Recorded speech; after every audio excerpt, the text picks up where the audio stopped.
The 9 planets or Navagraha play a vital role in one's destiny. Their positions in a person's horoscope determine the nature of his life. Navagraha Mantraha helps to remove any malefic effects of these 9 planets in one's horoscope. Atha Navagraha Mantraha Om Atha Aditya Mantraha Om Akrishnena Rajasa Vartamano Niveshayan Namritam Matyam Ja Hiranjajera Savitarathena Devo Yadi Bhuvanani Pashyanne Agnim Dutam Vrenimake Hotaram Vishwavedasam Asya Yagyasya Sukratum Kadrudraya Prasedase Melushkavajatavyase Voche Vashamdavam Hrade Adidevata Pratyadidevata Sagitaya Bhagavate Adityaya Namaha Om Atha Somagraha Mantraha Om Apyaya Svasavedute Vishvatas Soma Vrishnyam Bhavabhajatya Sangate Atsume Somo Apravedam Dharvishvani Vedaja Agrim ja Vishvajam Bhuvavapascha Vishvavedaje Gaurir Mimaya Salilani Takshatyekavate Dvipati Sajatushpade Ashtapadi Navapade Babhuvushi Sahasraksharavarave Vyoman Adidevata Pratyadidevata Sahitaya Bhagavate Somaya Namaha Atha Angaraka Graha Mantraha Om Agrir Murdha Divah Kakutpati Prithivya Ayam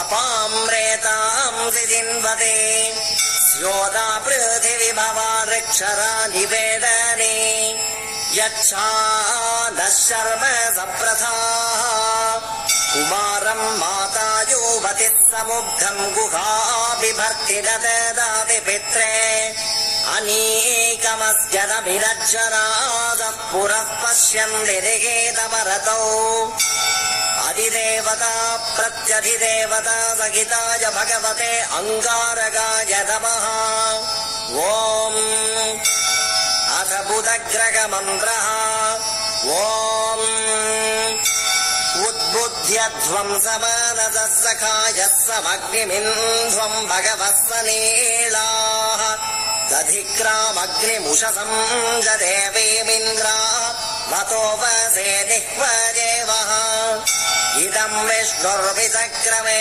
Tredhani Dadhe Padam Samudhavasyapam Sure Sahasravirsha Puruda Sahasrakshas Sahasrabhade Sabhumim Vishpato Vritvatyadishtadajangulam Adidevata Pratyadidevata Sagitaya Bhagavate Budhaya Namaha Om Atha Brihaspati Graha Mantraha Om Brihaspate Atiya Darjo Arghat Jumat Vibhate Krato Vajjanedu Yadhita Jatsava Zareta Prajata Dadasma Sudravinam Dhegi Chitram Indra Shrestha Nidravinani Dhegi Chittim Dakshascha Subhagatvam Asme Kosham Rajinam Arishtim Dadunam Swadmanam Vajasudinatvamanham Brahmanate Brahmayuja Yunajmi Hari Sakhaya Sadhamade Ashu Sthiram Ratham Sukhamindradhitishtan Prajanan Vidvang Upayahi Somam Om अधिदेवता प्रत्यधिदेवता सहिताय भगवते बृहस्पतये नमः। ॐ अथ शुक्रग्रहमन्त्रः। ॐ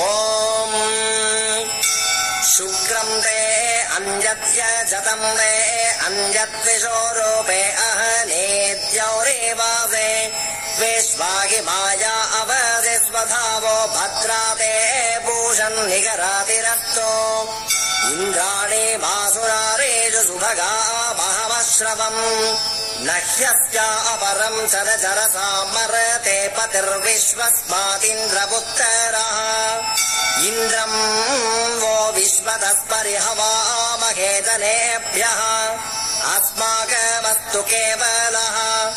ॐ अधिदेवता प्रत्यधिदेवता सहिताय भगवते शुक्राय नमः। ॐ अथ शनैश्चरग्रहमन्त्रः। ॐ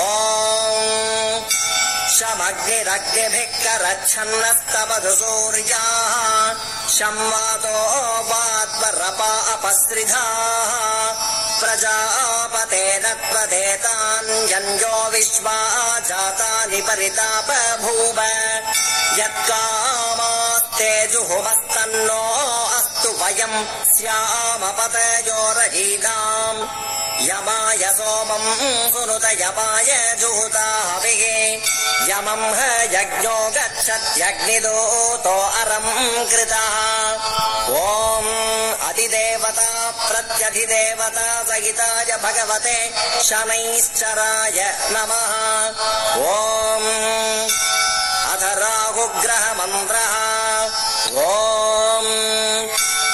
कयानश्चित्र आभूवदूते सदा वृधः सखा कयाशतिष्ठया वृता आयं गौः पृश्नीरक्रमेत सदन्मातरं पुरः पितरं च